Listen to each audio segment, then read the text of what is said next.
nummer 19 Björk, nummer 20 Paulinason, nummer 22 Allen Borg-Olsen. På bunchen har vi nummer 24 Niklas Thomsen, nummer 3 Jakob F. Hansen, nummer 12 Øster Klaupe, nummer 21 Adrian Stevenson og nummer 60 Daniel Johansson. Vänner har vi där i Jan Sedan. Och så kommer det gått rusningar. Nummer 3 Kessan! Nummer 3 Andreas Lavan! Nummer 8 Hegen! Nummer 19 Fine! Nummer 17 Sölven! Nummer 11 Hans Paulin! Nummer 13 Engling! Nummer 15 Jakob Backheim! Nummer 16 Hans Jörgen! Nummer 11 Gert! Och nummer 6 Samuel Jakob! Och ansvaret till nästa grundfasta påsen Magnus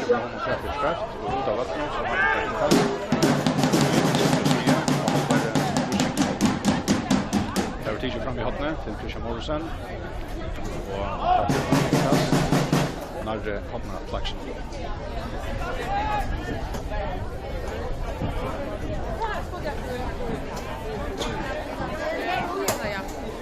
Ja. Ska man börja så kasta. Jag kommer läcka kast efter normaltagen och bottenstakeläs in I botten. Så där råkar det det som skjuter och han går över stöd när det kommer. Ja, man klarar att hålla lite på. Det är lätt inga från Bassala då. Det är väl ganska fest det är riktigt bra på så road. Och alla får så jag spelar så att det är hot spring. Och tror jag att det är bra. Det kan störa mig bara. Man brukar ju klara det på så. Ja, det är värre än kvar. Ja, och inte att skulle välja sätta mig så Vad du känner dig bra fina hopparna.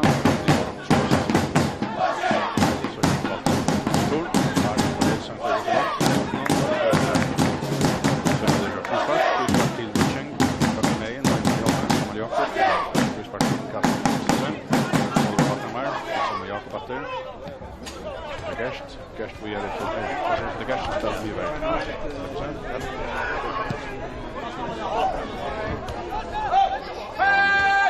Har Björn så botten och äknar I halva.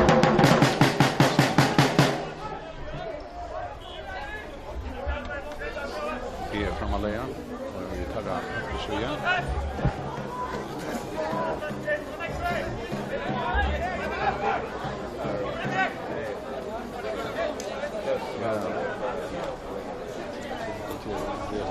Alla botten I fyra, botten 29 I Brostan så har vi så det till Brostan man kör långa till.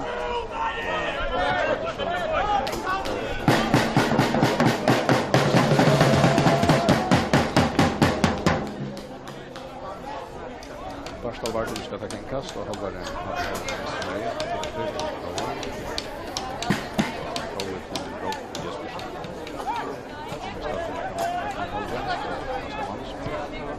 Trost Føroya, John Jensen. Johan. Jonas and Bob with the bottom of the ground. Heinz dropping back in up to the front there.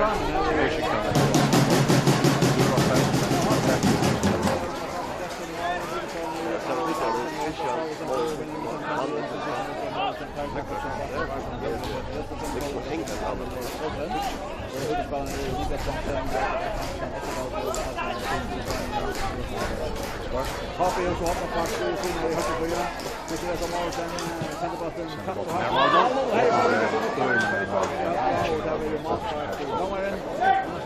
Ja, men sparks var otroligt. Den övriga det så bra och det är så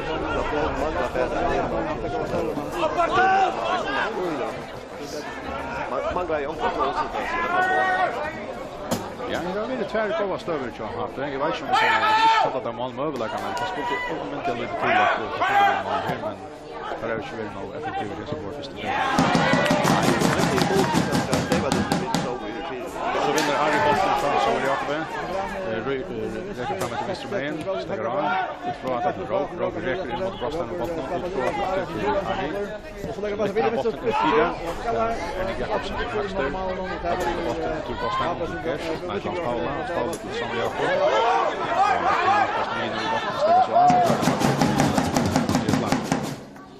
Så är det Hans Paul Samuelsen, skarv center på på mitten, Roger Hevran, men han kör en trånkar med sig bollen efter, så är det han kör.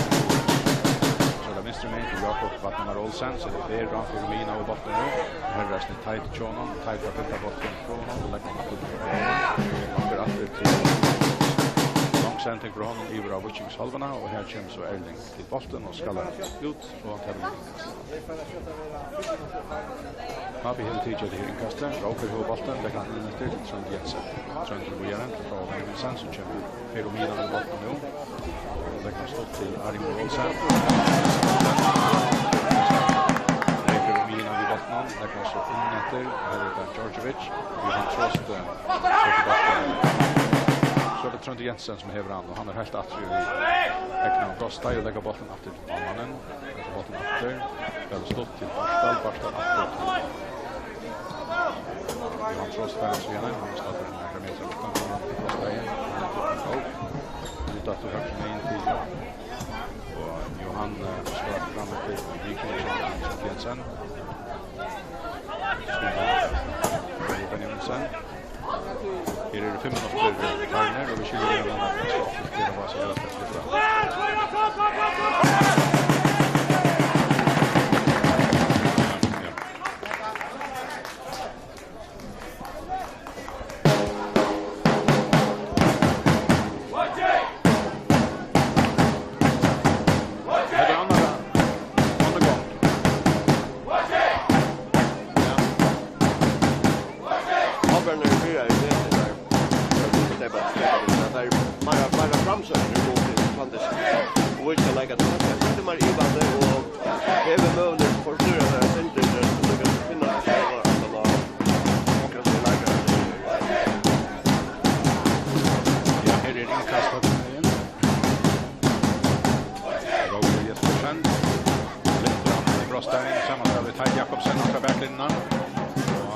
Víkingarna rådde upp på botten ut ur Brosteinen.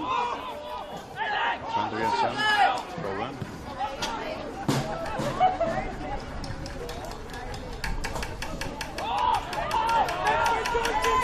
Känner inte hur de fanger här i Vik och kör. Vi satt i dörren, Rowan Jensen på botten. Och Rowan Barstal, Rowan efter.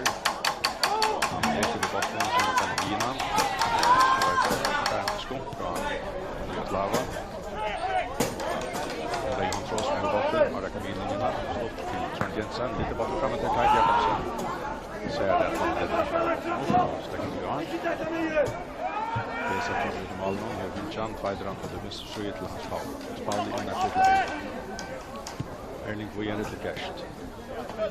Gerst attning till Erling.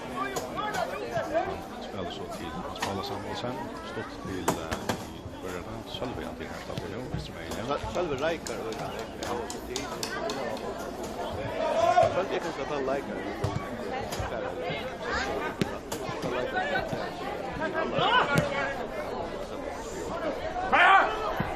Så är det Mabjarner på centbotten framåt till Christian, Hemjunchen med Sölve.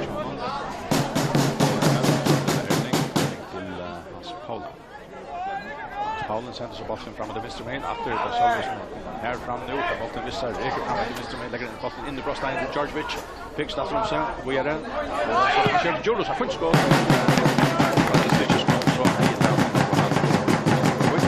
Det är inte Riley och något annat. Han sparkar Habe, och vi gör till bollen.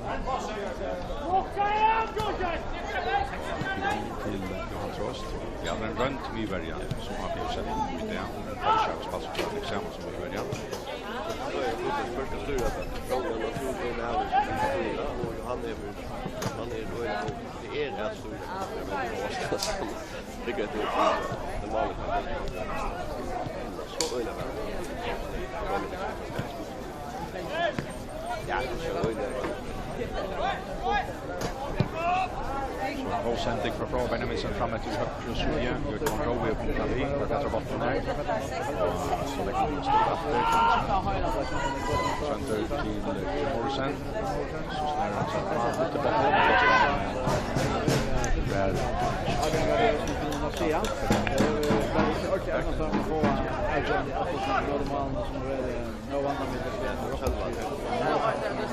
Well, more from Ian Craft, what you have is that he can look at box spelar med det för sig. Jag kör inte mer att spela.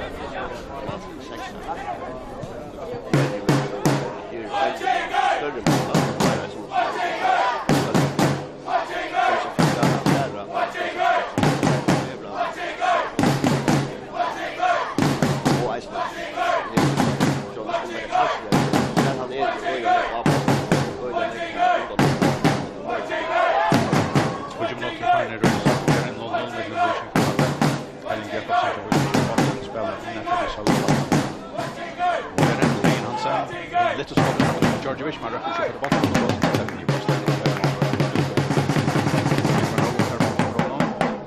och spelar till Trond Jensen. Trond har stått till Rob Jespersen. Så det gör instrument till Harry Jensen.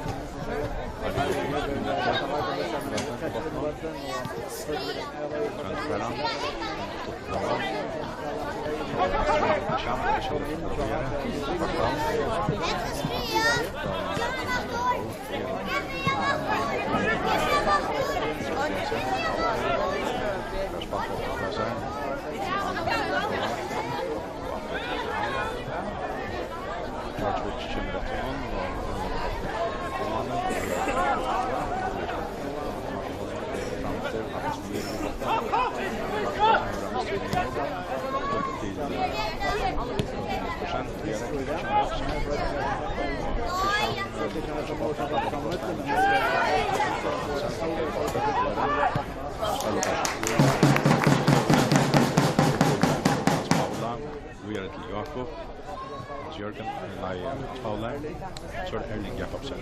Det kommer fram till i botten startar det i första sen kapten Milan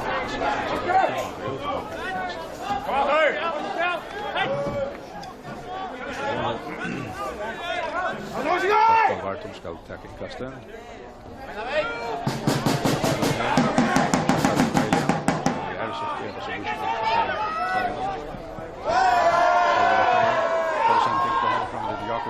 Olsen. Georgievich. Så där Paul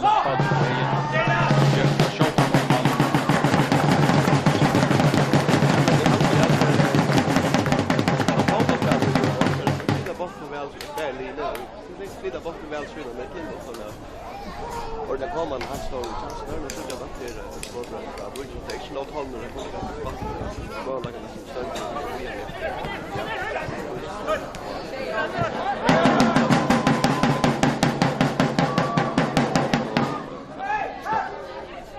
Men annars ska man ha det lite på botten kanske men det var det av så här så att handla som ska vandra mycket. Viskar det där. Ja.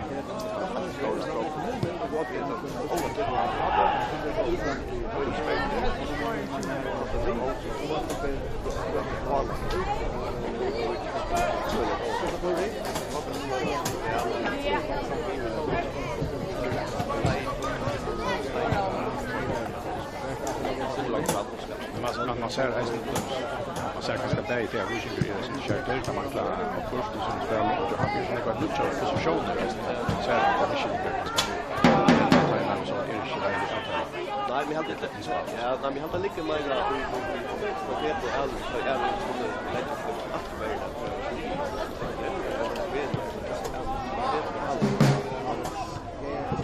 men jag har spel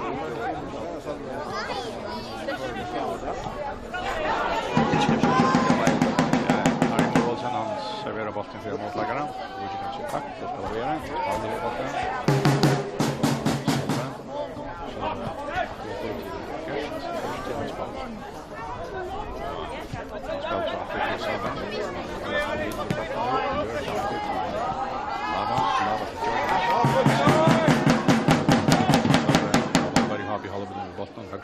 Reker fram vidare första. Lägger så botten ut till Georgievich. Georgievich ut på Stein. Som har Jakob täckt av henne vägen. Andreas Laver här, men han drar ut. Han släpper från mittan. Spelar botten till Georgievich. Georgievich är högre med för andra backlinjen. Så en fyra och vad händer så här ska Benjamin Sandro drar upp sen botten. Gerst Hansen här, han får inkast och Mine in till Jakobsen. Erling vidare till Jakob sen. Jakob till vidare till först. Så Mine har Björn och Målsson. Centern fick bort till Jakobsen. Han helt enkelt fast och vi should shoot every first. Ja, man vet att Jakobsen är från högra sidan, men det är alldeles Christian och lite framåt i den nivån. Det är ganska tandpastet man kan smaka. Det är lite. Det är nej license som spelar. Det är allt. Det är ganska i halvorna. Lägger botten av Mina, Erling Kevran och ger till Jakob. Och Jakob stått till hans Paula. Hans Paula är ute i vissar så lägger sig fram till lägger botten innan till hans Jörgen Julius. Hans Jörgen ut i vänstra hår. Jakob är all öppen. Och General skickar sig botten ut. Inkast till Bojing. Inkast till Bojing. Han kan få med sig in i halvorna. Kan vi kasta till Erling Jakobsen. Erling stått till Salva Attamar. Till Erling. Han är ute i nästa håll och lägger bort till Salva Parvar.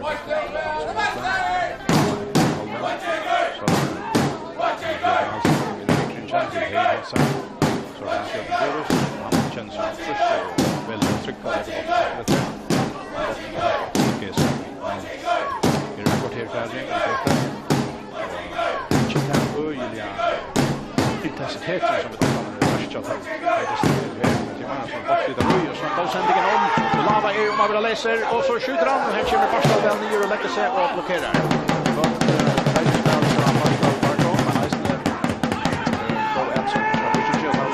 Efter Hejen ständer vi in och Halvar Johafi Halvan är bättre som sitter Salva. Salva till Hejen. Och catcher Hejen. Han missar sig botten. Och botten ska slå tajt. Reker som fram efter högre vid botten. Det är Mina vinner nu. Sen är ensamma att lägga rå. Så vidare. Det var Rove som är rann här i midlinjerna. Där botten. Nätter till Trondjetsen. Trönter utåt till Jekman Roa. Så är det Christian Månsson som är välter vid botten. Ska stå till Trondjetsen. Han lägger vid botten. Snajrar in här och lägger botten till Harry Målsson.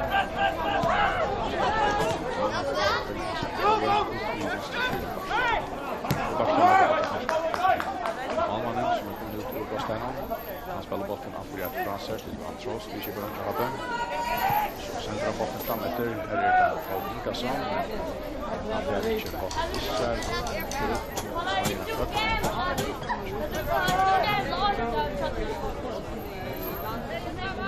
Så vi spelar på honom. Gerstensen. Gerstensen botten. Man kanske sända i sin Slovain. Han kan köra in Malman. Han vill lätt Johan Trost botten. Trönter. Johan Trost. Och så Roger. Han. Stottar sändningar från man till man. Och så ofta Malmanen. Helfner. Sen det fram till safety first. Det luktar våa mamma. Ja, så är det Mina. Trost.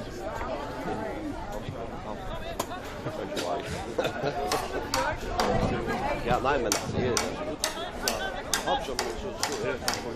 Ja, så han sätter in så ja, det går från Hobson med tror att öarna gott och gången är det vanligt. För att det klart att det är så av botten och så stora marker på det och så ska man så det är det håller sig det ut jag vet här att det är där man det ligger där Så det är viktiga bröder av vägen. Så det är så viktigt. Här står alltså det kan bli det ena showen där fysiskt och psykiska aspekter att du ska sätta dig upp och sitta där. Men det kanske inte ordentliga kommer ska jag säga undan drömmen igen och mot det annars så det slutar att det står eller att det bästa bara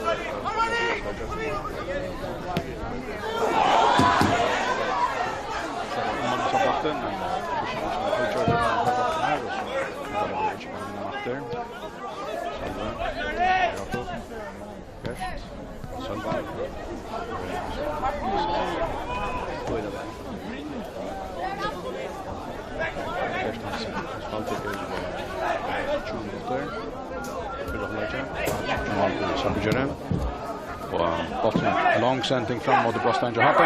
Här är det hur som haps vad händer här. Det ända vi att lavafärdan sänder som instrument till Hans Paula. Men det var inte man ändå bort.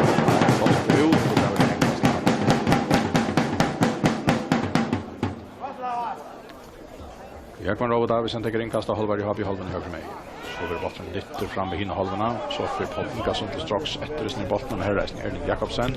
Det han som touchar till botten. Han ser down.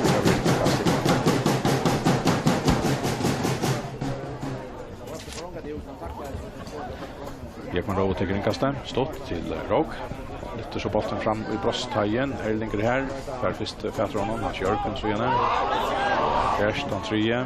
Spelar så bort till Kroats åter fram till Hava. Han och Barstal har på töppen.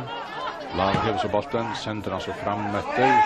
Här är det kvar Johan Trost som bär så till flotta stunden. Och bär vi mot Kroatspelaren och äntligen är Víkingur på annat. Så det Lava. Han ska så pricka bollen fram och högra vång. Men här är så Arne Olsen taxi ett bollen. Det är spel stått till Trond Jensen. Det kommer Vina.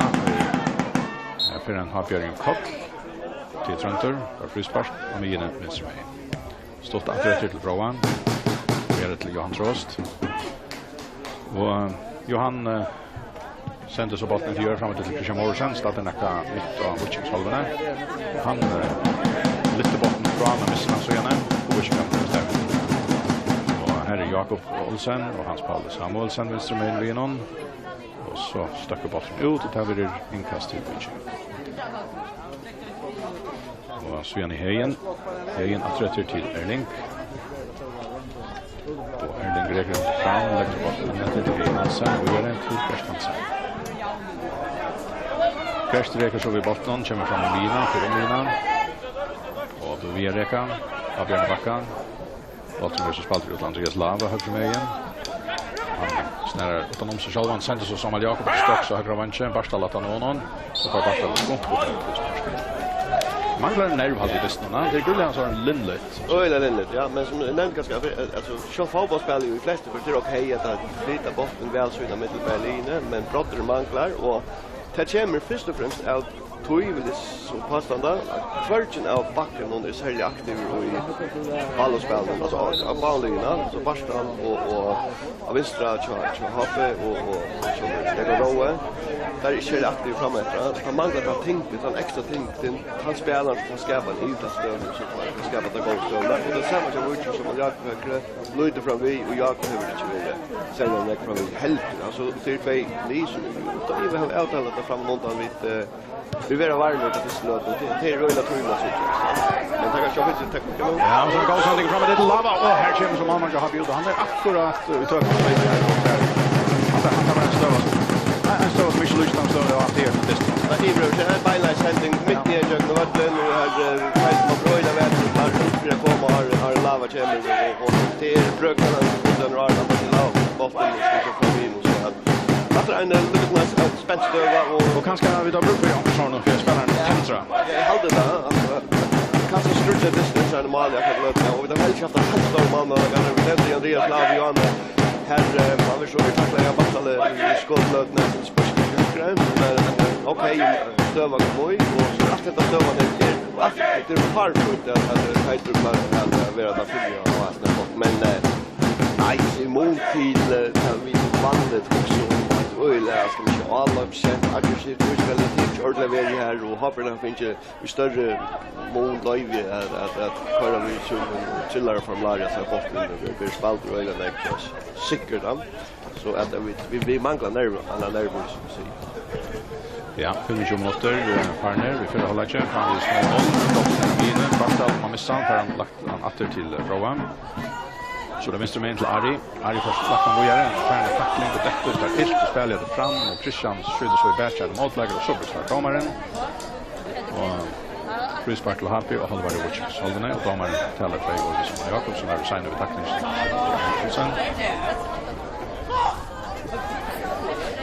Ja, man får öla färdigt så det är öla farfrispark bara fotbollssport får stöver som ja, han har nog rejält sig lite stad och det ligger lite chans. Jag hoppas att han har sparkat eller öla tatt vi går stöv ja. Ja, det blir lite in i Vikingsbrostheim skalla ut från att Paul för bollen instrument. Så då är så här. Sen händer vi handlar och datt och det skriver och så ända i bollen i Tore från Mr. Vanchich Georgievic. Och han Narskas Brostheim och lägger han ut för att Hein Hansen har skjutit mot målet. Så vi tar lycka där mot Spartan vi får hamnar och få en attackföring av stöden i Ärestanen. Jag såg ju kanske skumsigt i höger att och kanske att jag har börjat se lite ut så det är bra det tar så att jag får snart ända så men alltså skjuter vi rätt. Och runt där som Víkingur har haft så väl trelägsskott och så här Hans Paul Samuelsson är förnytt att ta upp en spark och här kommer det väl in 4 Angel Johan Rostberg ja, 0-0 här i Göte. Vi har spas på 26 minuter i förra halvlek och vi sitter att landar.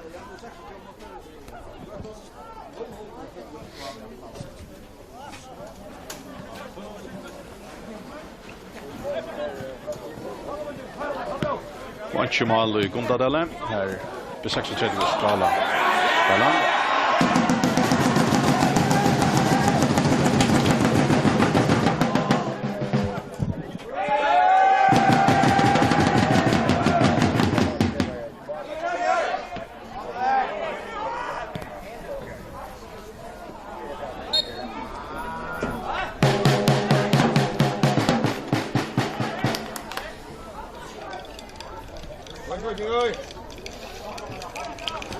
Och TP är raka av 13 mot det 8 trusch. Ja, och här är bollen och Happy Holmen från Benjamin sen Hevran. Det gör vi mikringen till Rob. Han var lagt under trusch så han släpper av bollen att till Føroya så gör en sent en fram till tight. Och han är över motläggare Richnon och ända vi skalla bollen på Manamin åter har vi här fram i spotten och det Christian som Hevran. Stort åter till Johan sätter fram efter till Trent är center atträtter till Føroya. Romina vi bort med nu. Lägger så stått till Roger Jespersen så då Barstal lite fram efter och han kommer helt fram i Brostheim och han är och så är det Hans Paul Samuelsson. Startar i vänstra borg och Eknar i halva. Chavuchincha spelar bollen in efter Erling Jakobsen Evran. I rum till Gerst Hansen. Gerst från Amina. Lava trever ut i bollen. Det är att han står och tackar bollen upp så han inte kraschar här men han får spott bollen väl ut i Brostheim och den här första som in till Trond Jensen så där Paul Ingasson lite så bollen fram till tight sätter fotla för honom men tar ju upp det där Gesa kommer ut i bollen och där. Ja men så det här jobb jag så det är sönder skilje men som nämnt alltså det är den bollen som kommer att från vägen som inte är någon över hur den skumpar lite som har harst så Gesa inte tror på att möta och där kan man så uppspela man spelar när det går så det kan så kommer det som det nästan är aldrig som bara slicker och jag alltid att det är och jag lägger att och plus det att det som isen händer som var inne i Johanna vi backan nu är nej ja det känns som jag får be här högt med in här så är det att ta bort det ut av ringkast ja det mer kan det lite händer där backarna för det mesta är bara plats. Det vill inte så hinner vinna bollen eller måste vinna bollen så vill inte plats att spela. Det är alla positioner är täckta. Inkast till Víking, höger med framåt och happy halvarna. Till Andreas Lava som ska kasta in. Han har 20 meter från backlinjen. Och här kommer Gert fram för bollen från honom. Efter till Lava, sänder bollen in Brostan Jappe, från förande ut ur Brostan. Hans Jörgen innatter, Barstal utatter. Så ändå bollen till Erling Jakobsen och Min. Han lyfter så bollen fram ur Brostan Jappe med här är Anchen och Malmören kommer ut. Spalt i halvan timme nu. Vi går den. Här är Anchen Malkommen. 0-0 med Víking och Happe. Johan Trost Jappe. Hur bollen sänder fram till Christian Morrison. Vi är höger med till Ted Jakobsen. Han reker fram till höger med in. Men Jakob Vattnamar Olsen och så väl efter någon. Så den har ena för att träffa snidan. Och helt att backlinjen. Och för så sent bollen ja, inte röjda man för hoppas på. Man kan ju hoppas svart och det är aktivt högt så upp och försöka innan stå och så att man ska komma fyra. Då öjla väl men inredningarna passar inte så små. Men bollen låt öjla väl. Ja, och han ska så den efter. Han ligger till straffhåll. Känns det inte fått med. Väl, Estner högt den fyra. Och så går bollen skalla vart. Den stora chansen att såga Ingasson och skjuter. Så det är något större här. Men det är inte något finisher. Alltså. Nej, men det är alltså att man tror att det är lätt att man ska med vid attar sång. Att romarna som heter 9-4 attar. Och så ständer Jakob in i attar och störst här in i stryk. Och så börjar bollen med. Men mål att köra. Ja, flott. Men det stickon så var det inte som fick ordentligt läge. Han kan mena en rända trätt men GSA upp han färdig med skott. Ja, det är ganska jag att först jobb och det har faktiskt ordentligt väl. Det är ganska lite och ta på GSA så det blir ut för tid nu det men det är bara Christian och det super väl. Ja. Och så är det borta. Spelar ut där. Låt oss se. Jag la Johan Trost väldigt chans också. Där. Fram vi. Bollen på oss. Víking kan ha bollen. Agnar Galvin, Hein Hansen till Jakob Olsen. Så helt ut i våren till Hans Paula Samuelsen. Så lyfter han bollen fram till Anton Jakob som är där någonstans. Och han kan slå Víking på bollen. Jakob Vattnamar Olsen. Ska kasta. Han orienteras efter och framåt och där kör relativt stöve. Nu kommer kasta. Fram i Brostan Jappe. Roper ska la bollen ut ur Brostan och sen Jensen och gör det. Så ända bollen som kör Salva Vattnamar som lägger han efter till. Så är man brukar men fruspark till här. Där DJ Trenter och bollen Mr. Main. Lamine stannar Mr. Main. Barstal sänder bollen ut till Arimor Olsen som man är ju högt Mr. Hot. Han färd lyska bollen i mitten beinen en modlagare. Och så en skarp sändning från och backla modlagare. Vi ser några skarpa sändningar för Ari. Några ting lokationen. Så är det som att andra ting misslyckas. Ja, han inte börjar spela väl men det första han gör är gott. Han gör en alldeles som en tunnel här och kommer gå och ska släppa bollen ut från till Barstal. Men han sändningen opressar honom. Bollen är så bara flott så långt inne efter så att han var högra ben så han fick ett skott av sig. Men det är en ung spelare ofta det är det att vi kvar så kunde göra det alltid så vi kvar så är det så för gardinerna i fyra så. Ja, lite centra och det är ganska isen där kanske här var spelaren där som börjar så otroligt väl Arvid med den isen så där var det tungt gång det är ganska trovärdigt så att de enkelläkarna fyra alltid sitter. Ja, har den här bollen kan Galve. Johan Trost. Leker det som det vinner. Sänder han så fram efter Ingasson snärar vi hött någon. En barta målläggare. Som han Jakob lite högt över av. Och så blir han igen. Han tror staxte men han skumpar en målläggare så tar frispark till Víking. Frispark till Víking och Djordjevic. Och i Mikrinch nu och har vi hållen. Då spalt jag när 4-3 minuter i förra halvlek och en är inte mål.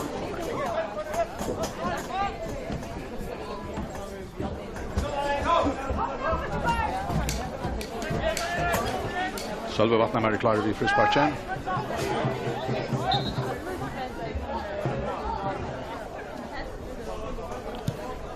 Det var fram efter vi har Brostein och så långt in och helt in i måltiden. Så kippar han bort i spel, Iver hinner halvorna. Och här är det så skilla gott att sända bollen fram en sån onkel latterspelare som är ensam att mittla en sorts grannvuxna varje spel. Nej, sannolikt ska eller att det är röjla lojt att det är nästan men ja. Det är ju väldigt värt att pröva hvis jag kan få bollen att från vägen och så renna stäm men jag har inte kan lägga stå som så väl. Vad syns stövna att det var en chans att Iver ska ta så. Men jag tror att det hade ju att vi ska röra. Normalt så jag har på tävling att spela bollen från kanske inte mål fram. Och kan man se om Nacka handlar stövar så ser så det kan. Vi ska vinna bollen igen där Christian Bine, Bergalo. George Wish lite bollen kommer det till Lava och här är Johan Trost för Roto sen bollen ut så är allt tight som är här. Lång sändning från honom på en motläggare och har Björn fått åter Christian till Trond Jensen in i mikringen. Lägger bollen i ström. Fasta det kommer fram. Och vinner. Det är väl tight chans här. Tight och chest ja. Och så får han bollen. Björn är av här i mistrumén. Och klappar ut till. Så får han ett görs. Bollen in i Brostein. Så får han här. Wishing kan lägga sig ner och tackla. På bollen tur att Brostein om. Hans Jörgen hever han. Gerst startar in i Ekne Brostein. Sen så bollen i hinna halvorna. Och vinner sig själv. Och Rowan spelar så i brom till Johan till Japan Roa som är 5 meter in i Washington fram till Ari Altar på stan plats nu är det fight som har spastik för inom borre så hade han blir inkast en 2 meter in i Washington i högt med in där det till Christian Morrison men han missar bollen till målläggare så är det så är det Lavan strax. Han har det bra för Salver. Och Vera, han ränner allar och han skårar. Fantastiskt tajmas av. Ja, och Schulen och jag tror att han sätter det Johan Rosa och han har svunnit bara att han så för Føroya efter de har rest på runden. Ja, och han har fällt för man är gott några synder till vänstre för målet har på det Lava kommer och så prövar han att prika fram vi tar inte och kommer ut motor och för just det men Jacka så står inte absolut största chans och mycket sant ja så det blir sidan där men kommer fötter i så ska det hända nej men det är just ner Rochen och ner att jag är framme där men det är så inte vi spelar det till Lava per bara vi så en normal kraft så där här du ser allt där det är bara så att man skorar när det kommer ut över ja men Öle går möjligt och skapte det av Lava ordentligt på hans kraft och fer. Öle går väl då. Och vi så jag vill nämna har ett skifte plats nu är George Wish ute och högra och Lava är det centrala i alla fall. Så det är man skiftar med till fight så Öle bomten att kan det ske och det kommer till så rätt nu till att Lava har mer styrka mot George så ska nog crutches mot det så det är stärkt med väl och så har han till Iceland fair som orange sen kurvan. Christian Morrison i botten, Camina och så. Det är mycket Washington. Spelsporten. Han så till Brokers procent högre med in. Så kommer Washington till Hans Paulus som fätter honom och nu då där Nico på att Lava lägger främst och här får den botten av hans men han la bärsen och väl. Fabian Finkan. Och Roker till Føroya. Till Trent. Och så till så sen det kan han så väl. Så avast spelare sker så öle truster så spelar där ofta med botten skaft. Våra Víkingar som har vann Samuel Jakob Hökman stått till Filip. Och vi är inte till Salva att till Filip innan till Lava spelar botten först för Bojare. Och här är så Barstad från att det är en chans att spela Lava. Spaltjarna 38 minuter här i förra halvlek framvis 0-0 och i Göteborg. Salve Vattnamar vi bottnar och sänder igen bara till Lava hade det var här. Jag hade det så här så jag bättre ut. Ja, månader bättre här att det är inte att han får film att det likar det över men så vi har haft att checka in så sen är det mycket back vi var och här är in men klara inte att det är så på botten eller gå spart och så. Ja men alltså vi så själva Lava kommer främst och det är vi ju jag vill inte lägga en total möjliga att spela ganska långt sändning om att det är där så ja. Så bra att spela i stäcka då. Och framåt till Tide Jakobsen. Och Fetcherant lyfter bollen över I högre söja. Ari färd efter bollen I världsmaneran. Helt ner vid sylinjerna. Han och en Víkingur I hörnan tecknar med bollen. Så det är kan Rowe som färran. Vi skulle färra fratta hos tillständer är att stanna här och spalter 4 minuter och här är 0-0 och I göte med Víking och Happy och Happy sen så bollen framme bröstain men här haltar där Happy från bollen så är sett ja ända vi ankon utan en normalspark till Víking. Ja, för det sjätte är stand lag.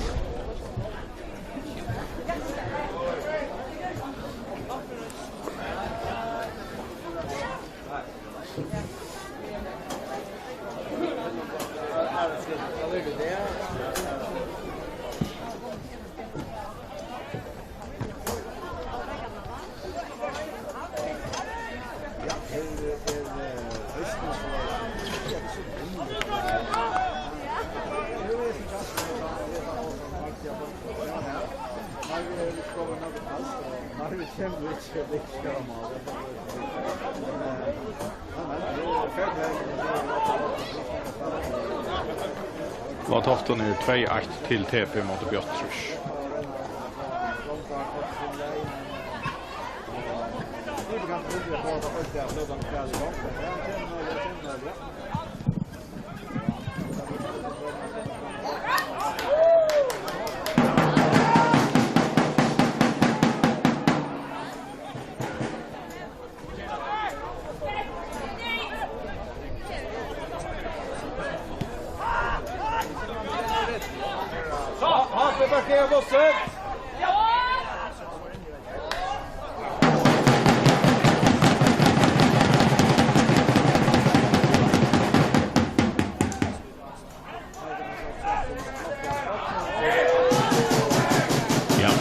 Efter att fyra hålla här är fanvis 0-0 och I Göte så då Hampus som ränner på ett allbilä tight till Christian räcker vi botten fram med Mr.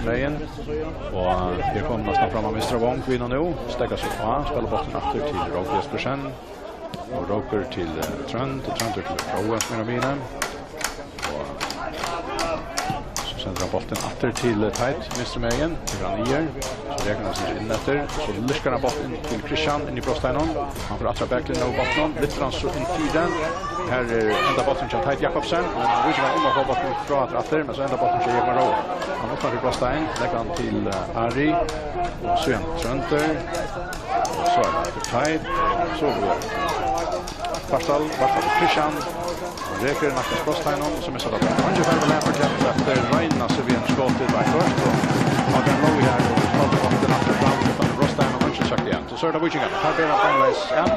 Och Lava är mest högre med tar bollen I fyren och han spelar för en match vissa. Så då har vi en efter. Ari och Olsen räcker vi bollen högre med igen för Romina vinner nu.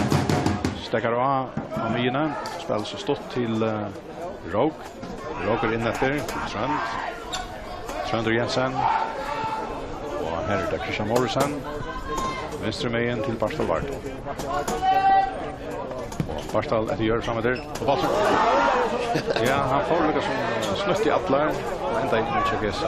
Han kör för en renna efter bollen har varit där var. Men det är ganska slokast. Så det överst då. Så är det bara så snart högre med I lätt det här. Är det så Pastal som kommer I mitten, foten av bollen ut och ja, nu har vi skiftat ut. Össerdal ska in och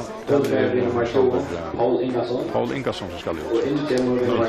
Ja, det är annars säger man ska börja lyssna. Så vänner kan man pressa på men så ner den så stryk på vad man efter ska innan sig lära dem och fibra och förslä och här vi kanske vara servern så Paul Ingasson att han har öden att skriva till upp. Ja, men så då visst han är ganska inte värre att få vattlen Bayer Mansfield och då Víking ner och goal fram av Mr. Wong och så väl I fide och för det här Pastal för centralen av andra line ut till Brostan och Ari är rätt med in för han så skottar bollen där gör han Och bollen är så färren ut av vattnet att det är approachings halven. Ja, men här fick vi ganska bara det klassiska dömet på att ta i backen och komma. Så blir det fall beina vid nu skjuter vi jag på första fel. Där var det inte så så väl han känner vi fotbollsfält i vänster så ungefär lagt en bort en fyra här det bara det så bara framåt vid Andreas Lava och för expert var på väg. Men alltså hade det ska vara beina vid några öppningar ta i backen och komma. Det ska vara i det stöd som vi där var mankla och den är från banan så ju. Ja, vanliga lektojen. Vi får hålla sig för att vara runden nu. Och vi får köta oss och tjanta läggarna fram. Vi är trätt. 0-0 framvis i Sarpegeri i Norra Götta. Johan Johape i bollen. Högre med till Jakob Roa. Vi är den till Ari. Och Ari att Jakob Roa. Och så battlar han med så spelar han bollen till Salva Vattnamar. Han är räknar i halva. Araka Mikringen. Räcker sin ut i högre suja, sänder han så framme till George. George släcker bollen att samma Jakob, men tar Michel som till en annan och bollen fick ut och han får en kast. En kast till Ticha. Roker hela bollen. Och så brukslar Dackman. Vi är alla i Göta. 0-0 med Víkingur. Och han. Inte det stora suset alltid. Nej. Som andra alltid i rövrigt, men jag kan omynda mig att Habran är otroligt väl lagt. Vi average så här inne, vi vill att det halva mål och så här. Vi vill att det var bort. Det ska vara rätt klart, men ut från andra stöver. Tycker vi att det är väl. Vi ska leva med chansen att vi ser en skall att vi change. Det är så är det. Det är ju man kan ju ställa. Det är helt klart, men jag tycker att snöar i vapen är mer att skilja. Man kan inte men du tror att det är trist, men jag tycker att Haber skulle lyckas öppna sig själv och lutsna. Det är att det går som väl om det är lättande och så har det pratat om det här. Vi har det här så är det väl lugnt med att ha bort extra fita så fita väl där. Jag kan gänga det vinna väl till och med två och klara hela bort session men ska vara det här kan det vara det så kanske men det är nästan väl det går så kan det vara jag kan inte om det var och det här syns som mat och ska ha skatt eller då det var jag tycker att vi ska lycka väl till mål större så vi kasta som till isen i läget jag kan inte ha för att göra det här för att det ska bli mycket bostad absolut lika läge direkt av det och det offensiva säljer bara har sett som det är faktiskt så där men så vi har släckt sig att det är behöver det är så jag känner att vi ska skapa spår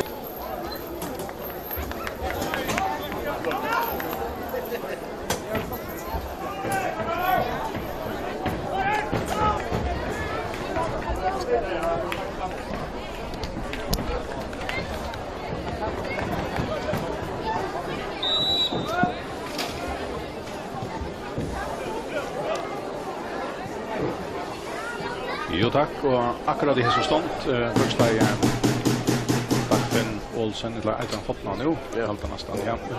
Sen har lag igång till vi Sarpegeri med en Víkingur och han. Vi börjar efter tysta målen alltså hållstöman 0-0. Och jag hade inte något bra tänker George utan att ha på stort för hålla skifte. Men skatten Paulinga som ut för in för hand från Sördal. Så har vi observerat något annat där. Víkingur som har hållit med i halva. Hein Hansen lägger han efter till Gesa och i mannen. Så för han att spela sig där och släppa sig över bollen, spela sig över igen. Erling Jakobsen Ferran kommer mina till hans Paula. Hans Paula ser ut att han också en diagonalsändning. Han är Schubains man att lägga. Han ändrar till Ari Johape. Kommer mina till Trent. Och han tar inkast till Hape. Vi håller Víkingur Mistrmejen. Barstal Vardom som är vänsterbacker i det. Vi har Trutcher vänstra backen Paul och Ari och Magnus är starter. Så det Christian sätter bollen 4 och han får nog inte hotna till Gesa kviga sig efter bollen och Ferran har en och så är klart Johanna får han sätta bollen i spelet där. Han kommer själv ut ur bröstan och vid bollen. Så Så langar han till. Iver och Habi halvorna. Johan Trost har under botten. Hans Jörgen Ferran. Och så känner Jakob Vattnamar Olsen fram vid. Alex Fuser vänsterbacker. Kopplar Ferra helt fram och backlinjen till Habi och här lägger Tights och tacklar. Det blir inkast av Víking till färdig. Hans Paul Samuelsen. Atter till Jakob. Så lyfter han en 4. Att det blir på man 4 månader. Ja, man har vi igång den att det blir mer så alldeles för så backar vi så att vi vet det kanske det som man tror i att man inte tror att stå av för en mån att det ska säga släppa den läsen och höjda med tänkte att plats sparka och backar är man normalt att få ofta gå på så backar men så kanske vi syns det bästa för jag går fram och så spelar han Björn så över bollen men och Benjamin där tingen ju rätt där. Bollen kommer så fram och hinner halva har Björn under på framför botten till Taja och sen först tror det stämmer in och sen tar bollen till Ari och så tar han det skottas för det kan han bollen hittar och han vill klara meter så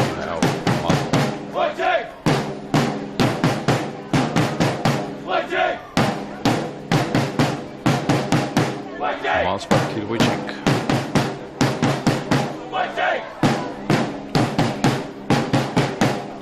Och till Gesatori. Sänder han ner och har i hållarna. Georgievic tar han igenom på som stackar från honom.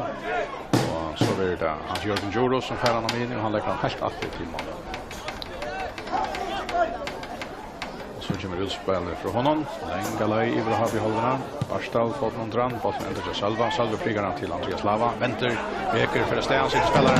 Ja, så där. Georgievic som färrar visar. Så kommer Barstal. Mittmatter och botten för centrum av vart. Honom tar inkast till Víking. Framalej och har i hållarna. Hör för mig igen.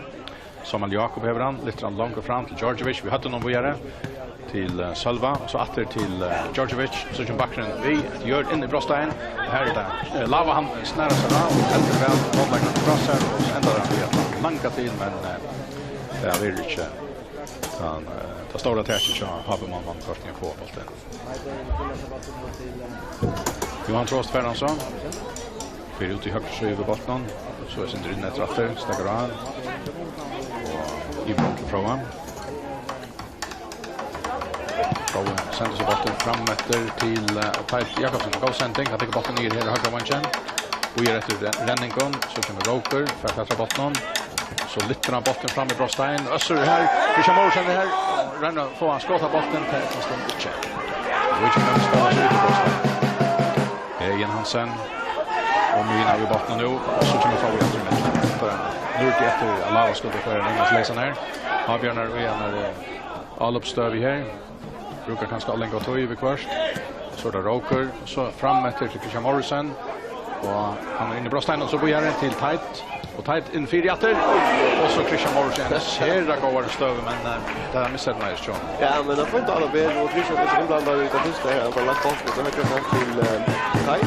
Och Teit för 4 jätter och Christian är mitt för malen med bollen är kanske 30 centimeter om man för görna och det kan bara vi tjucka och faktiskt största in men vi vill jag gå med målbollen. Avspark till Víking. 5 minuter kvar ner i sätt och hålla igen. Och så är det Víking där. Så Víking från vi. Georgievic klarar men Johan Trost är här. Han tar många chanser och langa botten bort till bröststeinen. Víking griper inkast fram alldeles vänster vägen. Där blir Ticha. Hans Paul till Georgievic. Så Hans Paul in 4. Johan Trost vi hade någon. Jag kan Rowe börja till Teit Jakobsen. Botten stack lägga från honom upp i loft. Och Hans Jörgen här. För bollen innan till bröststein. Johan utåter. Bollen ändrar till Hans Paul Samuelsen. Vänster vägen. Och Kajelas Paul. Vi är till Hejen. Hejen ska spela med nästa man. Har vi en run i mitten. Lukas halva vägen. Inte Reilja. Så är det där i hatten att kunna bollen ner ute. Víking på inkast. Har vi sänt fram till Georgievic. Georgievic lägger bollen in till Hejen Hansen. Utanför bröststein. Kajer Hejen. Iverom. Helt Iverom till Samuel Jakob som kommer fram vi här.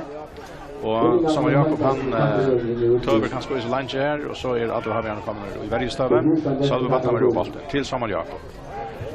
Och han tar så till strax om han är bara vid bollen ställer så och så till Hans Paula innatter och han är för andra backlinjen och bakom han han inte ordentligt missar lunch här då.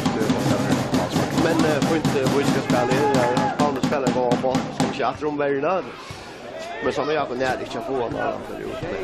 Och som säger tanke var öle går vi att här ska alla spela och which. Han börjar faktiskt vinna så ändrar han här bort när det högre här då liksom på fotbollen väl så där mitten och ja, som jag kan nära så i alla kanske. Paula kommer bli öle går så det är bort med vis. Tighter i Havemalen och bollen. Ut ur Brostein och Vilon. Sänder han så Ibrahim Holmana. Össur Dalbo för upp här. Han tar skupp och det blir frispark till Habe. Så Harlet som Jakob Vattenbroll som kommer riktigt med honom. Han har fått matter.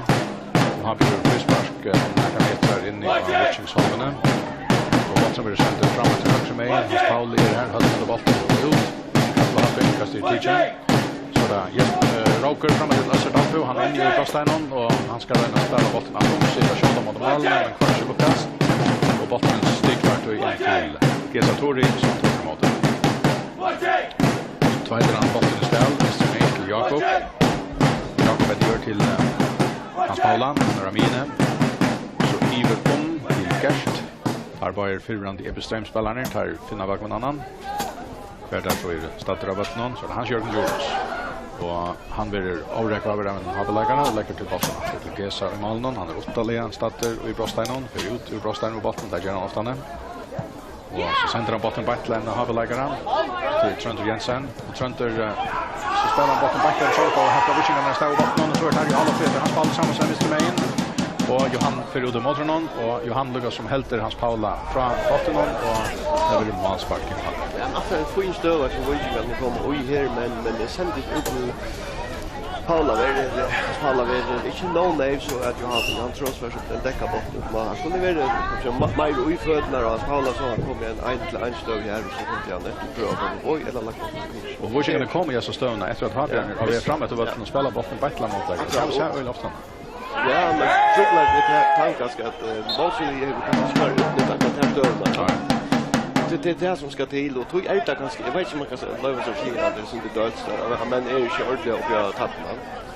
Ja, här är Farner släcker 20 minuter och i sättna halvlek.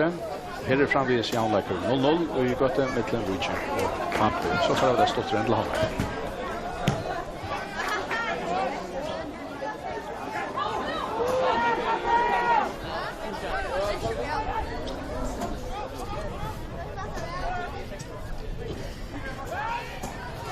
Vi 8 tror jag vi Jauna och Tofton 2-2 är stående nu i mitten till 8 tror jag Tebbe. Här är Paul Gwallaxson i en säljar stöve. Vänjar ut 8 tror jag han har ju över vänjar i 2 år så Tebbe. Han lägger spärt. Mihau. Ja. Mihau skor. Ja.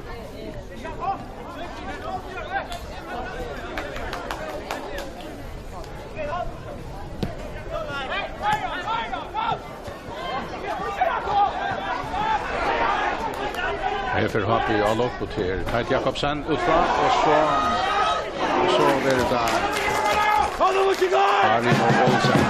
Här är det kanske snart ramar för rebotten. Nej men alla vi får fram mer nu i höger trygga och inrensning är för injon där det stämmer Pepper så att träffa det kanske bort då väl.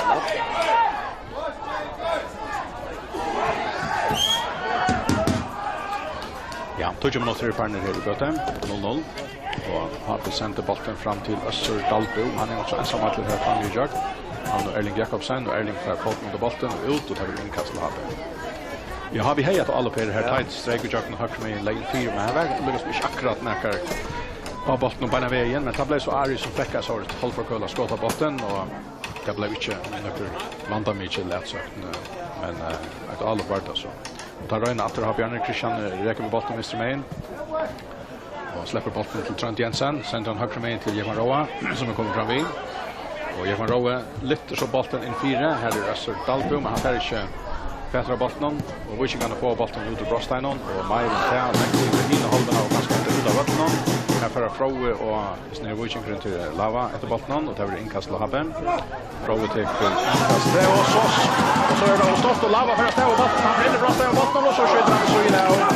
Ja men alltså... Ja, Bjørn 2 mot 1 under begge støv, og det ender vi at Lava i Romans skåra.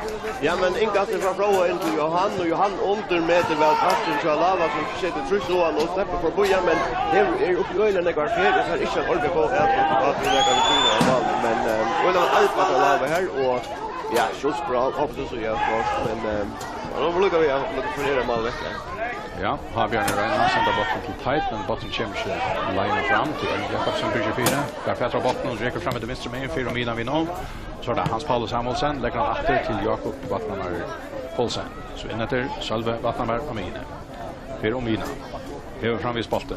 Bifak kommer Nari Atser, så fram etter til, så legger Frau Benjaminsen på i her, tar i bolten om å komme til Lava og Tar, men Vushing kan få bolten atter, Georgievic hever han, og han legger han høyre med inn til Samuel Jakob. Langer fram, Havbjørn i midtelen, bolten stekker atter til Samuel Jakob, slipper vi bolten med fotlare fyr fram mot Brostein, inne Brostein, Brønne spiller han ute på Borg, og her er så Georgievic, så en tackling på bolten, ut til Håkmansparken. Ja, det er alltid jo høyre for at jeg klarer å skapa en yta støver Georgievic og Samuel Jakob, og enda som vi har håndbanspark. Kanskje kom til innlegg til kom, eller Erlunds ut til Georgievic Lia, som det nøyvar i rennebanen, så at innlegg skulle komme bare ved i første. Ja, det er Hans Paulus Samuelsen som får man att täcka Håkmanspark. Och det är Håkmanspark och tempo ganska bra. Jag tror att väg hade så ut inte ja. Ja. Det är så kommer Håkmanspark, han kommer ner Malmö och Malmö ungefär. Portat var Malmö alltså sparkar harst och det är som man säger. Det ligger gåar i hatt men det portat var Malmö här. Jekman Rowe sender botten fram etter høyre med inn, og ja, det er en sending som ikke er noe bein, tror jeg at Østerdalbo gjør noen chanser på å kaste botten. Innkast til Víkingur. Til Jakob Olsen, som kastar inn. Han har ikke kastet inn, han får ene for å kaste inn, men han har løtt kastet. Det var rett etter 2 måneder. Ja, det går stilt tjockna få så gärna Kamal Jans. Vi var i fotbollsfyr sa vi en det stark match mal och är helt rätt mal på. Nej. Ja, det spurningen till nästa stanna. Så att det shotline till Lava han ränner bara bra. Här är inte vi gör. Ja, oj, power det. Jag hade ju så över på fältet där bara han helt här. Han är så täcka och det var ju alltså tvärt på mål så väl. Guldkort till Barcelona. Det är väldigt power. Så jag spelar alla tar jag kommer mitten där så vi och han klockar den inkast där alltså. Väldigt power där kämpa. Fäppa shot. Han måste kunna vinna kan tryck för en 100 meter kaffe. Okej, det är början. Jag kör man har lagt ut det. Det var helt man 100 meter. Han är öliga knappar. Ja. Det lägger fiber.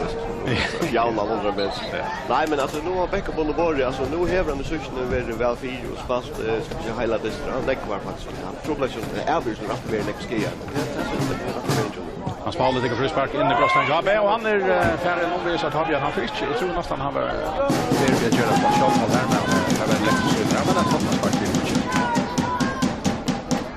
Nu är det skall det vara så han fick mer ut där helt Andreas och han sätter sig här.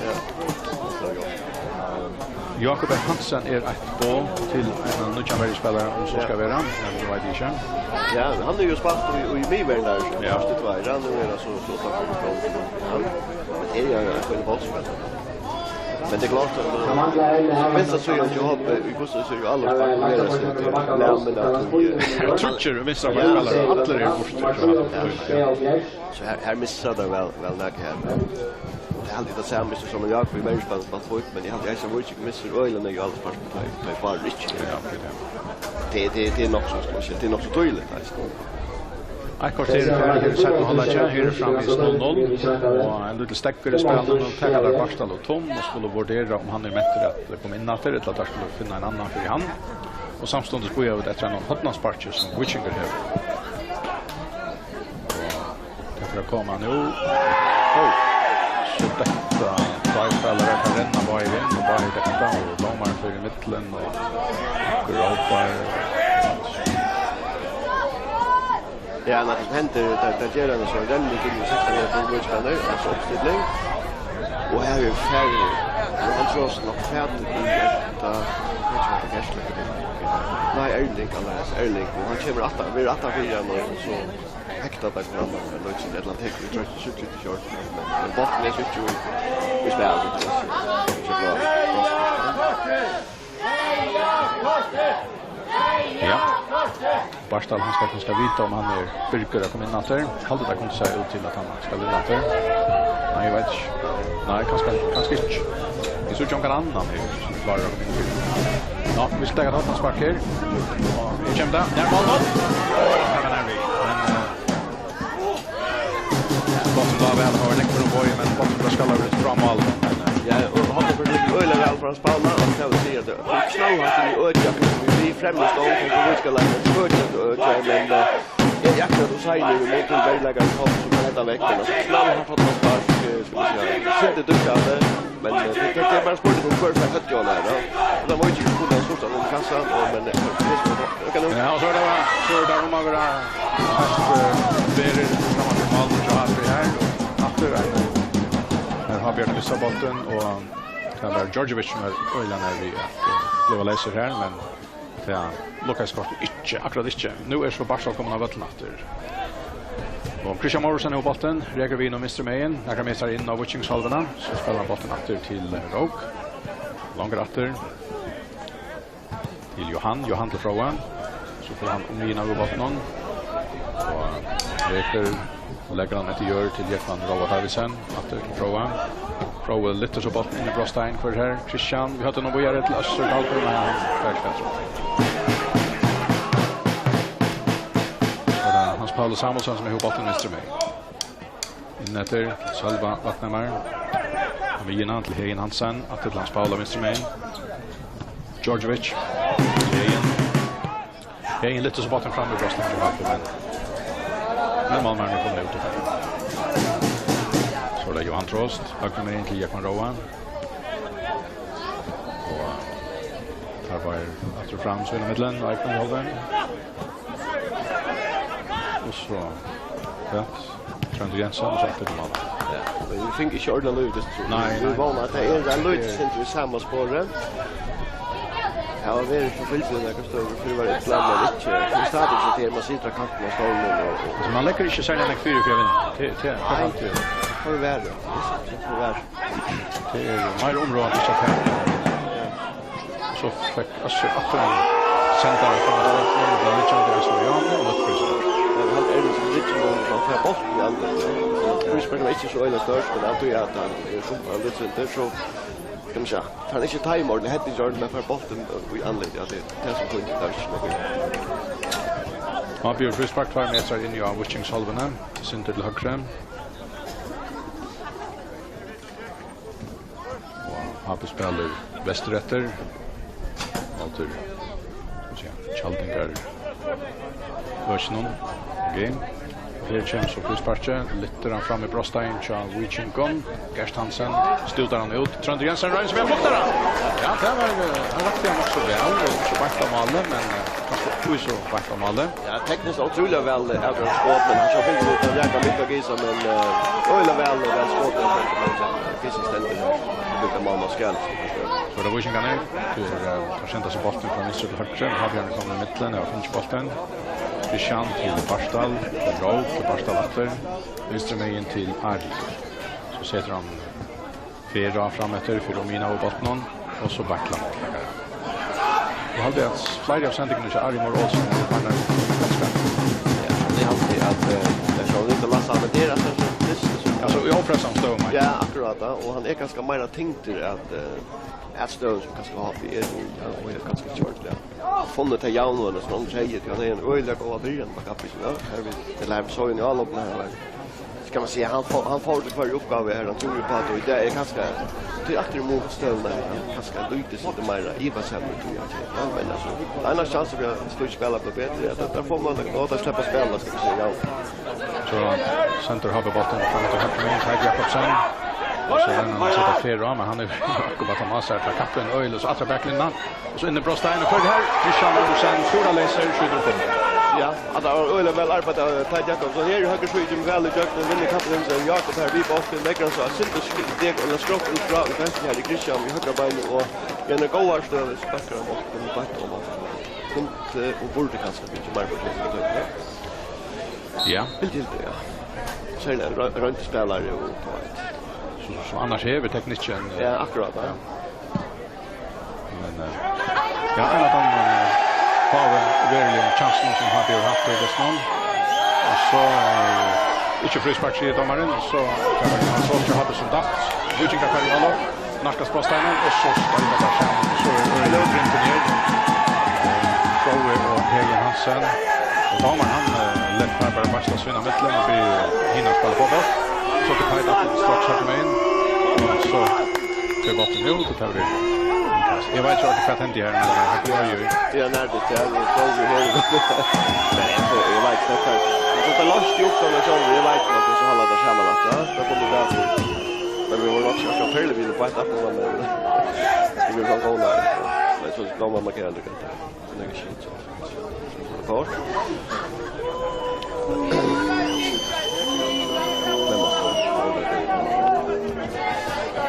Ja, det är bara gott.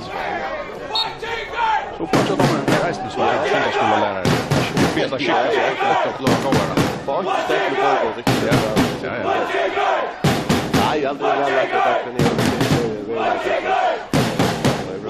Pappa Reiner för mig. Det var en ganska hårt uppe vid hoppanflatchen. Satt ni håller om av hållrunden för att vi inte mål. Därför fire målmöjligheter först. Ska en goal först till hela lag. Och så rätt. Och det inkastar ju att jag har hött in mot på så har det video för det här. Ari Morolsen men han har akkurat det med att spela. Här var resten när vi. Då står vi lukar vi med Malmar han röda vägen gas så så för när vi fär ut och fär akkurat sätt hålla bort så var det ju annat att ja det är bara pura längst så. Ja, Víkingur kan röna högre med igen på inkast. Allian. Så kommer inkasten 9-4 här till Salva Vattenberg. Han skjuter mot bollen och oj nästa! Ett mål till Salva Vattenberg. 1-0 till Víking. Nu 2-3 minuter i fallet. Han ser att Heitor ständer och i så fall är 800 så räcker han till och botten kräver nyhyrst av stöncherna och innetter. Det är fantastiskt mål och för andra en spelare som heter Vedi i alla bäst kvar med så skjuter in och skårar en riktiga mål och kross pitchen i bollen och hoppar han är lätt ut i tajt ständigt kvar han är 4 meter. Det är la 4 meter ut i mål då och han åtta mål det där alltid klockar så det är i mål så där. Han har ju precis en fantastisk mål och en fantastisk mål. Och kanske hämta det där och så slutar det med att spela Bayra underhållande. Nu går han med detta mål med mer tid. Och det är så att han bara det så men ser vad det gjorde och så vidare att det ska gå och jag vill vara så där knalla och så där passa men så här mamma ni ute och så tänker bara och tycka att det är helt och färdigt på. Sönder Jensen och Bottnaminen till Bra Benjaminsen, Wiströmejen till Barstal och så att jag står och så tar det här så kan man se att det är noterat att Björn Skogen det är nätt att säga ganska.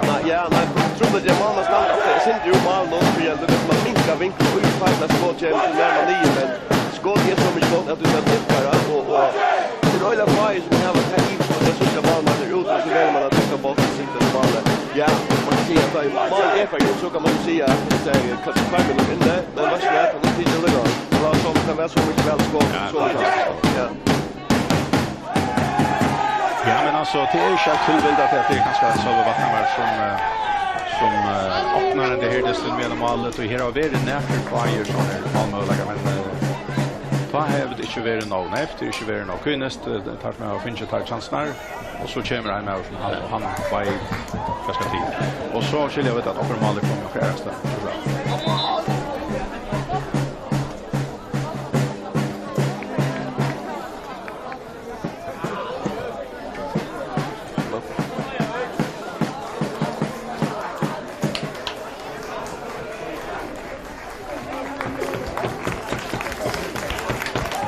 Bromsen och massa utveckling.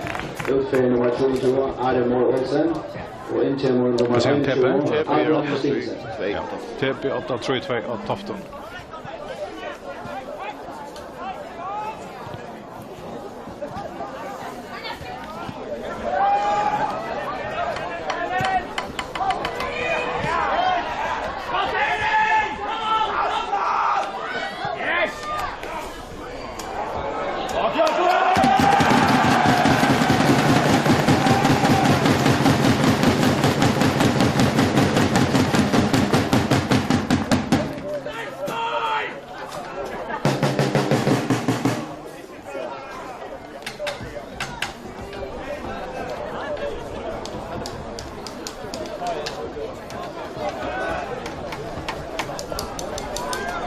Ja.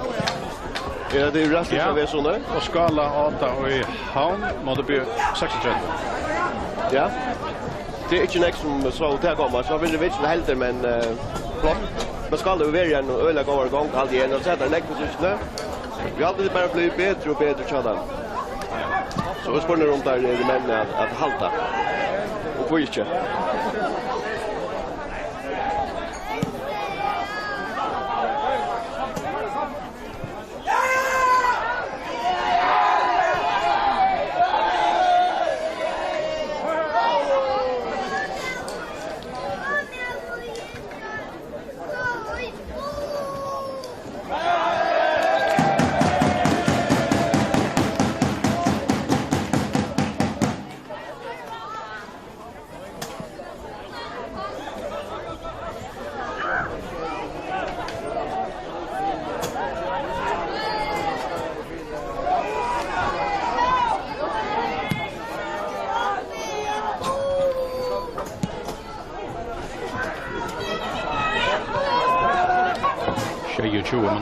Här i sätten att hålla igen och här alltså Víkingur av där mot Trondheim Jensen jobb i bollen och sänder alltså rätt till en Víking och till Jakob Olsen han ser det han är bara en fast till fjärde här ja han är det ja dejligt och man måste kanske att det han måste väg att han får kanske sätta en spår och till mål det men jag nu har vi ser några dyster och man bara att lära oss och kan nog det och se vad ska mäkta det otroligt väl så där Johan Trost Trond Jensen har Björn Håbotten och Beckner Holben så med igen till Jakob Rowan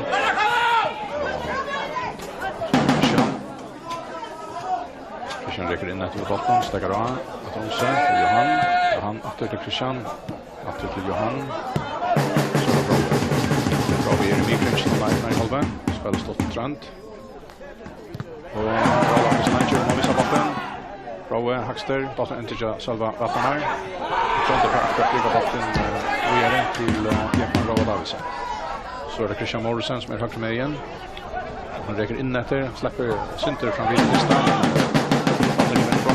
Jakobsen rullar upp. Kommer man med igen åter. Johan Trost för klättra botten.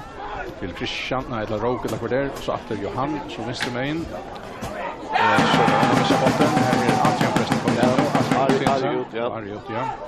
Så in i brösttegn. Och så är det här Jakobsen som tar sig här och kring ett botten. Men här väljer väl Víkingur på förra ett lag. Lagt mig på i vägen så att han kan inte hålla mycket. Han kör lax på botten så här är det. Och så vi han är väl vinna gradist nu men nästan oj det länkan. Skiar steg. Nu är det katt tjej 8 minuter sen att Víkingur lägger 8 så jag vill näka och ha på spelet med brött. Nej. Det då så så. Ja. Nej.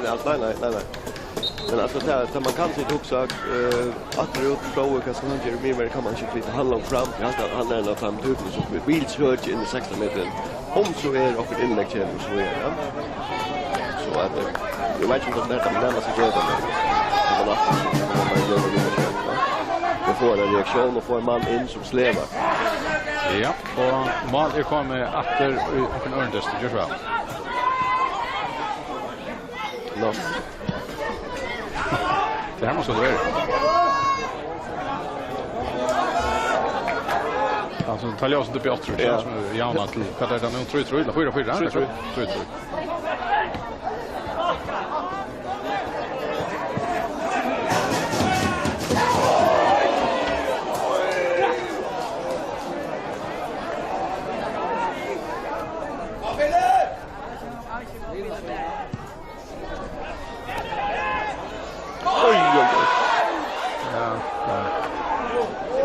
4. Och skräck här måste jag på det eller allvarliga diskussioner.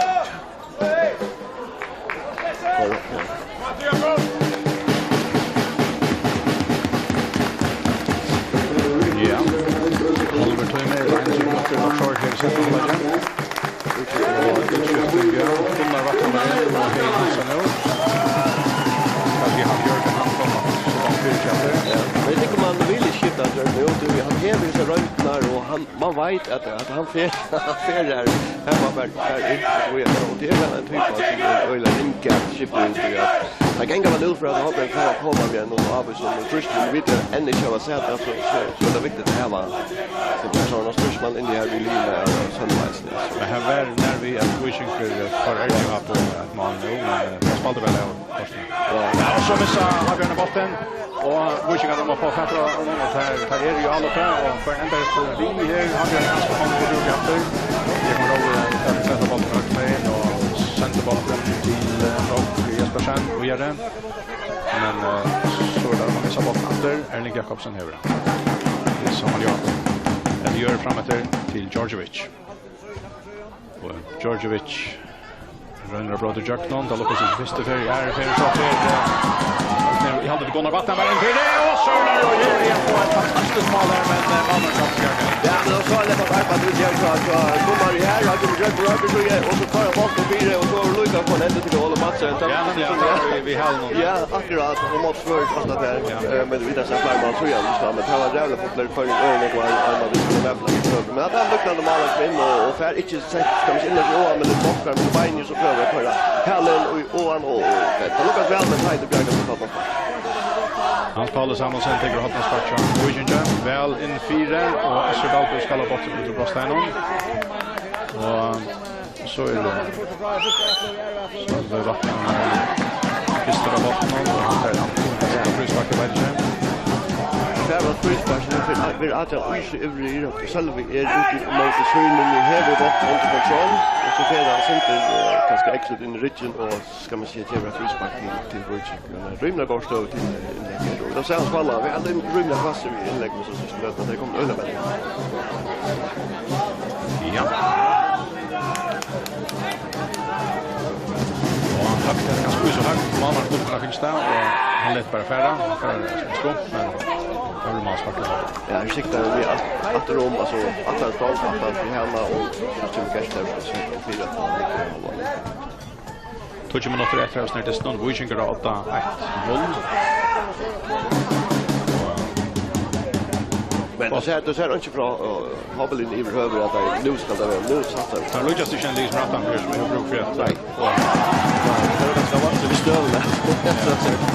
Nej men kanske kan bra det som nämnde jag med fråga fram mina centrala så allt så vi och få fler inlägg och få en lilla pitch för det bort. Men alltså jag tror vi ska lägga här va. Och jag har kontrollerat det var inte stövan jag det här Jakob Monte Lucas som Jorstein har chef och här eller det gör det faktiskt men hoppas finns ju ut det stövan men det har vi inte har det inte fast att han har ska mal till läka sätta och stövan var framåt det går Christian Kasper var i 2 minuter där man här där man får finna mer på nu Inkast till Hapen Trent Jensen nu på bollen så där från Benjaminsen vänster med in till Barstal och Barstal åter till Føroya som är vidare. Åter till Barstal. Och så sänder de bollen högt fram mot bröstställningen av Víkingur. Víkingur nu ska la bollen fram bröstställningen. Och här får bollen långt fram till Jörgen till Hans Paula. Så fram efter. Och Lava för bollen. Kalva tog i onka motläggare flera meter hämtar vi hantar min pura laser så prickar bollen väl in i bröstställningen. Och Jörgen nästa laser och men man måste ha tajt väl fram där tajt rulle shoulder kommer fram och tar hela bollen och gör det till alltså det var rulle rätt man måste Adrian Justinsen för fram till Mr. Mayen. Räcker vi bollen fram och halva Víkingur stäckas så av. Så kommer Barstal vi. För bollen från honom efter till Adrian. Så innetter Trond Jensen över bollen.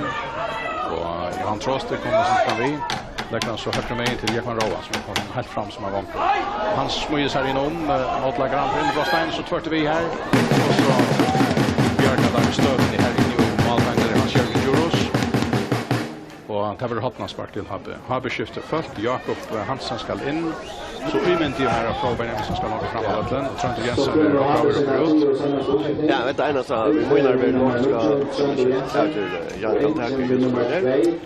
Simpelt nog att det kan bara spalt vi färre ska vi säga. Bägge spelare. Ja, nu är det bara knappt 20 minuter efter och man tar för rätt och så och Tedge kan spela. Hotna spark till Hapen. Christian har alltid täckt det.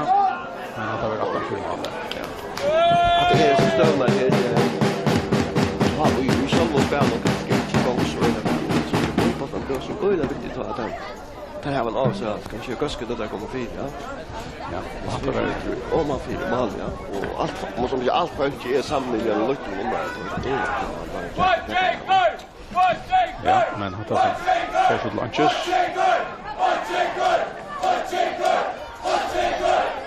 Här får vi ha de alla som kommer ut på stenen. Lite han trost på botten. Centerbotten Igor hina hållarna. Och vi checkar på ska botten där och inte bara det var Rowe. Och han gör så. Johan trost att han fyrer sen. Det är botten. All öppen, vänster serva. Jakob där på botten från honom. Till Johan Trost. Så är Ara Kamillinjerna. Jag kan rolla för botten här till mig. Fletcher han. Han räcker sig till botten. Lägger han långt ut syna. Christian Morrison. Så är tight fan fram här. Här är resten. Och inte kunna välja väl. Då kan botten ut. Sådär.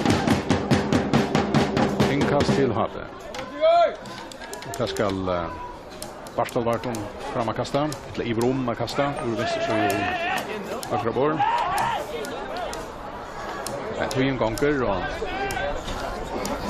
det fick sig faktiskt inte ta någon som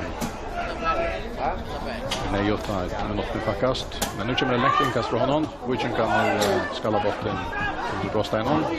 Och Barstal för en atten. Han har inte lyckats med bröststenen. Han har Víkingur kommer med den så är botten ut i atten och fått inkast. Och Barstal ska kasta. Det är inte så närmal någon. Det är långt ut. Jag skulle säga 20 meter från backlinjen. Vi känner längt inkast. Och botten blir skallad på loft. Men han får ut ur bröststenen. Då kan han här. Han trås lite fram i 4 atter. Men han inte släpper till han. Och man är inte ute för. Så är det Sölve Vatnamar som är fint i botten. Han får strukande fram till högt med in. Ska sända han fram till Samuel Jakob. Här ser vi så. Det är alltid han lägger sig i mittlen. Så är det inkast till Víkingur. Och Viene höger till. Och nu har alltid ett Víkingur ner. Tjövsar stund. Som är man. Där är det 8-0. Standard la vinna på besten. Nu måste nu vilja farna fackast. Han är 5 minuter. Kommer sig frispark till Happy. Happy håller. Och vi skiljer den och normal ifrån med Erasmus.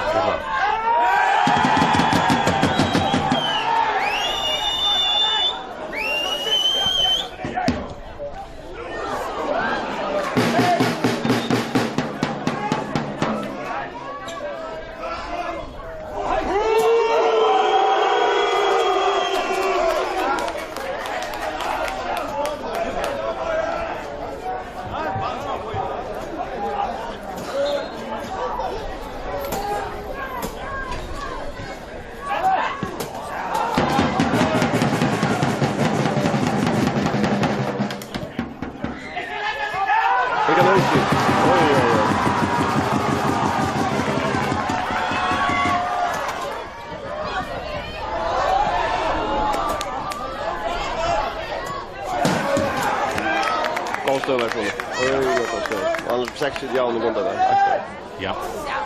Det är 6-3 Jana så till 8-1 nu i efter löt i Ugandadalen mot skala. Ja, och här är samma stöva framvis 1-0 till Víkingur. 4 minuter efter Víkingur skiftar ut. Andreas Lav Olsen står ut och inköper Jan Kroslov. Men har satt här sen nu större sucha så vill han inte gå ut men alltså vi hinner ändå så gör vi det här är också ett la manna här och Víkingur har varit 2 mot 1 och en all upp i här. Men tar inte skakt något till stöd. Nej, det är ofta det trubbel att George som för boll fram och spel läser när så Víkingur kan push line men så följer den jag går om otroligt väl att här kommer jag upp hela bjärka stöd men att kommer fast ut nu ska vi se. Fyra moment ja så var jag har det pura nice. Har vi rinkast, Mr. Payne längt att söka i halvan. Barstal Barton tar han. Och till Víkingur som får bollen. Och han fyller.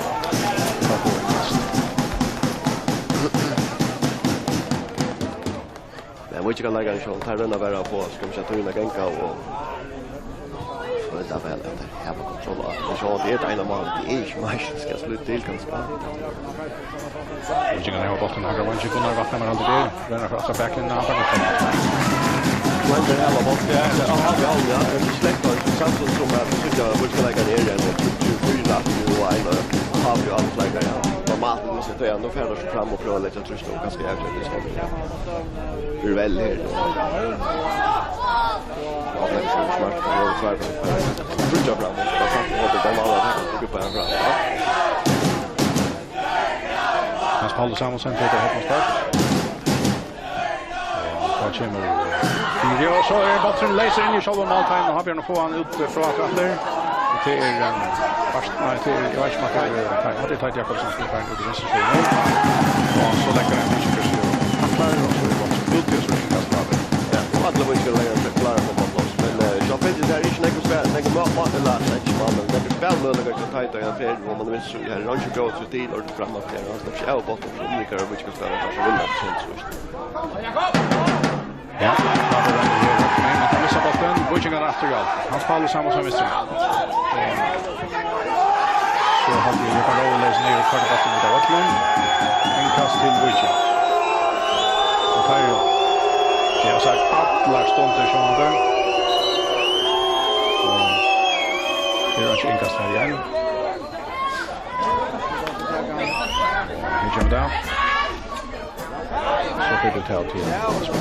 Nej, två en gång runt att jag har på och här kommer Avsla fram på bina så är det hämtar ner och att ståla träet. Nu vet jag inte att domaren ska lägga det träet. Det är ju ja. Och man sparkar kommer fram av bina så det allt går har det bollen. Så han kör Juro så vi kommer fasta bollen. Hans Paul centrar så till Jan Kosta Paulsen har kommit med till Christian Morrison så i hanten av en motläggare så blir det väl frispark för att kasta ut att han vill kanske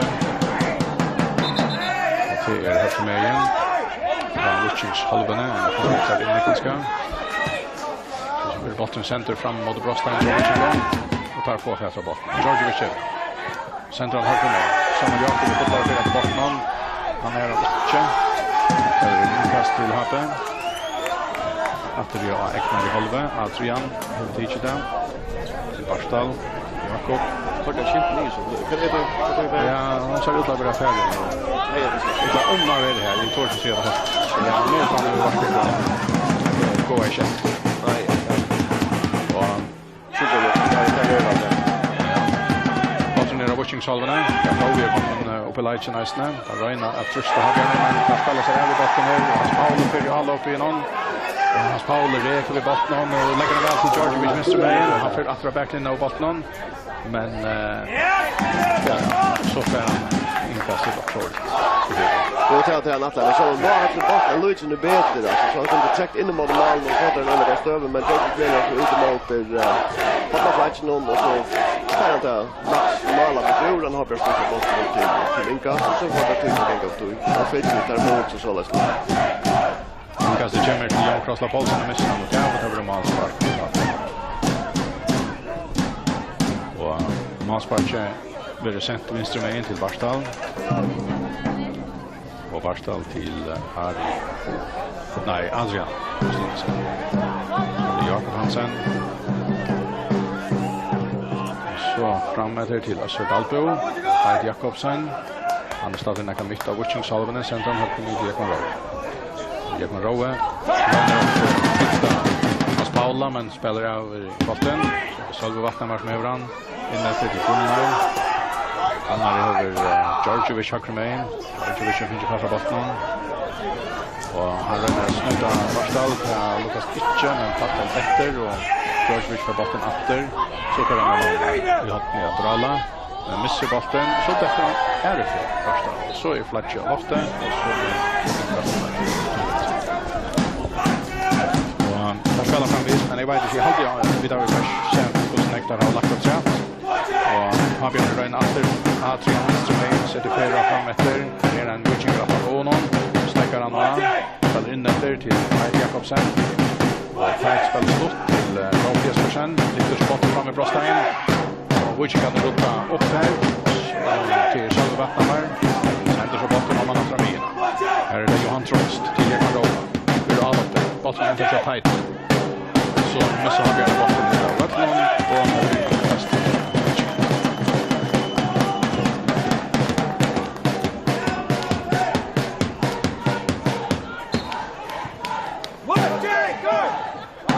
Kasper Víkingur. Marina. Avgörande på han. Jakob. Christian. Räcker fram efter Höckmein. Så in efter.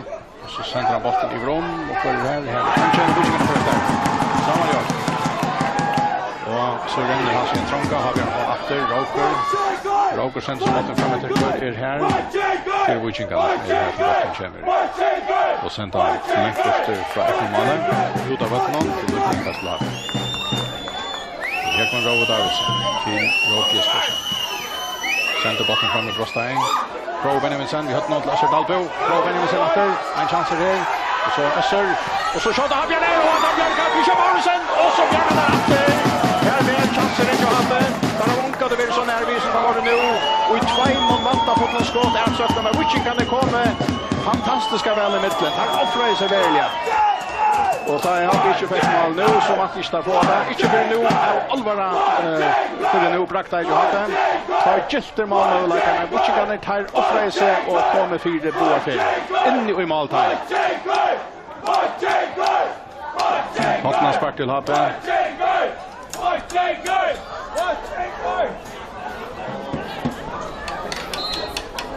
Kanske då sista momentet är just någon. Christian Morrison. Och botten är omafara efter Malle och så gick han över hans skydden i huset här då man blir det. Och så är det ju tagarna i böjen i vänskapet här i röjen om. Och då blir det brottsspark till att det är i sajsen över att man kan mäta det. Men nästa damen är brukstad i fyra till att det är distrikt i Lever. Och hon ända i 8-0 till Víkingur mot Hammel. Och vi förfärdar vantan det på en 2 år och här 18 A. Men för det finns kon tid att